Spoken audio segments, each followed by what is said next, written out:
Welcome back to Live Impact News. Another big story we've been tracking: food recalls. It seems like just about every week we've got some sort of food recall making headlines. Joining us now, we have Melissa Wright. She's the director of the Food Producer Technical Assistance Network at Virginia Tech. Melissa, thank you so much for joining us. Thank you for having me. I really appreciate it. Absolutely. Okay, let's dive right into it. I know you're busy, so I don't want to take up too much of your time. We've got cyclospora in the iceberg lettuce. We've got salmonella in the jalapenos. We've got E. coli in the blueberries. This is just, some of the recent headlines over the past few weeks. Are we seeing more contaminated food, or are we just getting better at detecting it? Well, I guess that's the big question, right? So there has been an increase every calendar year. Is that due to better detection? Is it due to more actual contamination, looser regulations, or is it just that we're better detecting it? Who really knows? Ultimately, what's important is that consumers understand where to get the right information to deal with those contaminations and those recalls and outbreaks. Well, let's talk about that. What is that right information, and where can people get that right information?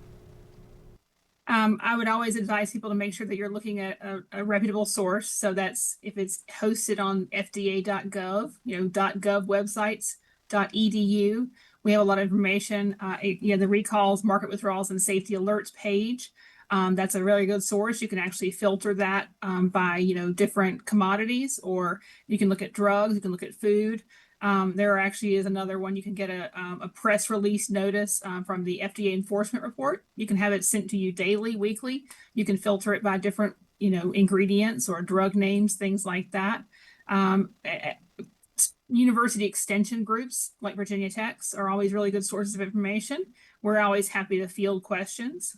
You can reach out to us anytime. I can be reached by phone or email pretty easily. You can Google us, and we're happy to answer those questions. And your local health department also has a lot of that information. Yeah, that's a good point, Melissa, because there's so much misinformation out there. And a lot of people get their information from social media now. They see it on TikTok, Instagram, Facebook, it pops up on their phone, and maybe the information they're seeing on these social media sites are not always accurate. So I'm glad that you brought that up, because it is important that when people see these things, especially when it comes to health, that they actually go to an accredited website, an accredited person who knows what they're talking about to get that information. I want to ask you, Right. we've seen voluntary recalls, and then there's also mandatory recalls. What's the difference? How do we go from a voluntary to a mandatory? So when there are conditions that could lead to that hazard being present, that's when you have those voluntary recalls. A food production facility could say, we had a problem and we think that there could be contamination in one of our, lots of soup. We'd like to voluntarily recall that just in case. So the hazard may be there. We think could have occurred, but we're not sure. So we're going to take all that off the market voluntarily. Now, when there is an outbreak, when there are confirmed illnesses, which means that they have people who have been made sick and they've been able to do testing on those people, and confirm that they actually do have the organism, in this instance, the foodborne illness, then, it's like, okay, well, can we link that back to a source? And that's sometimes a lot harder. So that's what we saw that with the Taylor farms, and they're like, well, we had a positive test, but we didn't, and then we changed it. So that part is really difficult. So only after they actually have proven what the source is, and they're going to have like a mandatory recall of a certain lot of product or a certain type of product. So it Yeah, really has to well do with explained. potential contamination. The potential for contamination was there, or are they actually confirmed illnesses? So And we tend to see those voluntary recalls a little bit more than those mandatory, right? I feel like we see companies really yeah, do that just out of an abundance of caution. absolutely.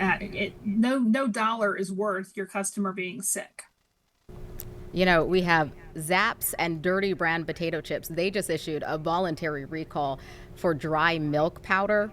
They say that may contain salmonella, and the parent company said that they had no positive tests in that batch. They have no confirmed illnesses, but the third party supplier of that milk, I guess to make the flavors for the chips, they issued a recall, and now we have the potato chip company saying, okay, well, we're going to recall it too. So yeah, it's just these companies being really careful is what we're seeing a lot with a lot of these recalls. And it also highlights how the supply chain works. That one company that made that product has sold it to a lot of different places.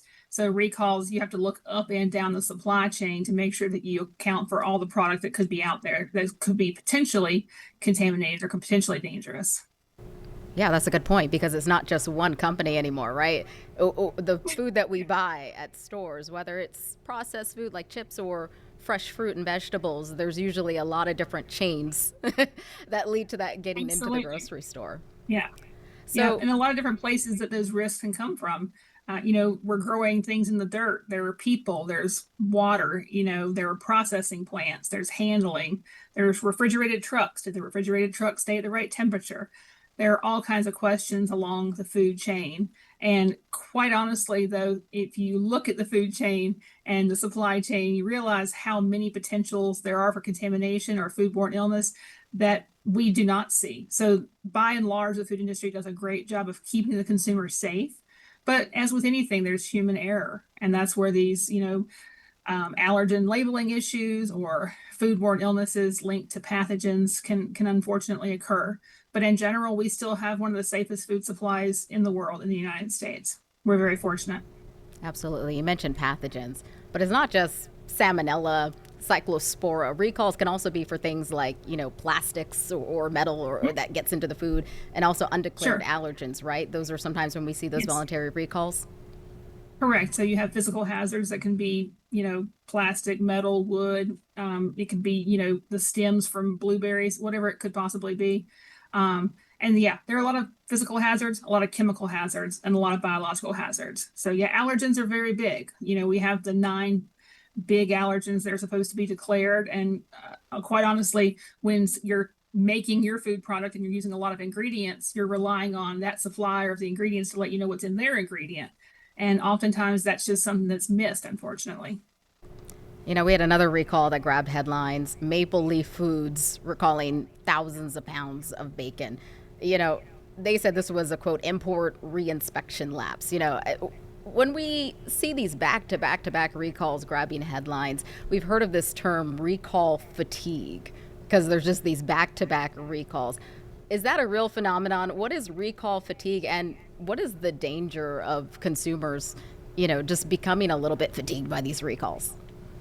Oh, I think it's probably absolutely real. I think there's a divide. There are some people who become so desensitized due to the volume of recalls they see, and then they just kind of tune it out and stop listening.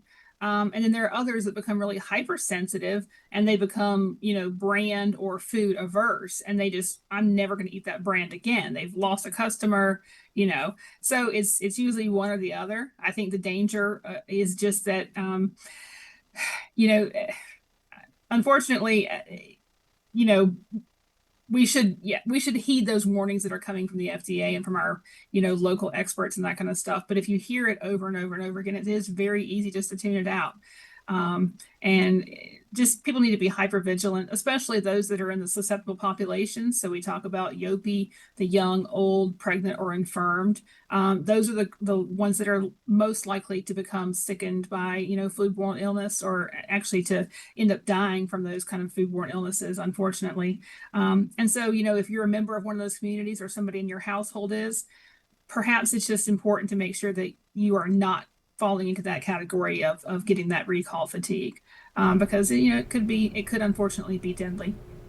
Absolutely. And you had mentioned earlier something I liked is that, it's not about scaring people. Our food is overall, by and large, pretty safe, right? This is just recalls should Really, be really taken is. seriously. Yes. Awesome. Yes. Thank you so much, Melissa. Before I let you go, for people listening and watching, what is the one takeaway you want them to have from this conversation?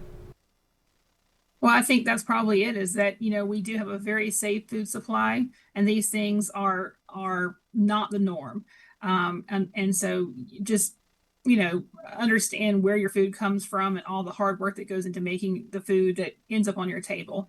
And that we are very fortunate to have the supply and abundance and safe food that we do in the United States. And if you have questions, find a reputable source to help answer those questions for you.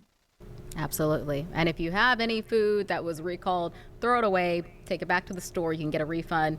And if you ate Correct. the food, Melissa, I guess the best idea is to just kind of monitor yourself for symptoms. Go to the doctor if you have to. Yeah. Absolutely, yes. That makes the most sense. Yes. All right. Melissa Wright here with the director. She's the director of the Food Producer Technical Assistance Network at Virginia Tech. Melissa, thank you so much for your time. We really do appreciate that. You're All very right, we're welcome. going to Thank go you. to a quick break now here on Live Impact News. Don't go anywhere. We will have more of the top headlines coming up.